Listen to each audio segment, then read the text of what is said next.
Tanker बस मुहांमुही धक्का चा पिउथिबा लोकंक उपरे माड़ीगला गाड़ी। चारि मृत गंजाम जिलार बरहमपुर समरझोल छकरे मर्मतुक सड़क दुर्घटना घटी।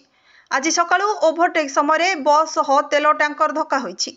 फल नियंत्रण हराई रास्ता कड़ चा दोकान उपरकू दुई दुर्घटनाग्रस्त गाड़ी माड़ी जाइथिला। दुर्घटना रे 4 जनकर मृत्यु होइथिबा बेले 20 रु अधिक आहत होइछन्ति। चा दोकान रे चा पिउथिबा 3 जन और बस रे जणे यात्रीकर मृत्यु होइथिबा जणा पड़िछि। 20 रु अधिक यात्री गुरुतर आहत होइछन्ति। यात्रीवाही बस टी आसिकारु बरहमपुर पटकू आसुथिबा बेले तेल टैंकर बरहमपुर रु आसिका आड़कू जाउथिला। समरझोल छकरे तेल टैंकर एक ट्रक को ओभरटेक करी जिबाकू चेष्टा करथिबा बेले बस और ट्रक मुहांमुही धक्का होइथिला। फल दुई गोटी गाड़ी रास्ता कड़ चा दोकान आड़कू माड़ी जाइथिला। बस तले चापी होई चा पिउथिबा 3 जनकर मृत्यु घटिथिला। गुरुतरंकू उद्धार करा जाई चिकित्सा लगी हॉस्पिटल रे भर्ती करा जाइछि। Bureau report, Ganjam times.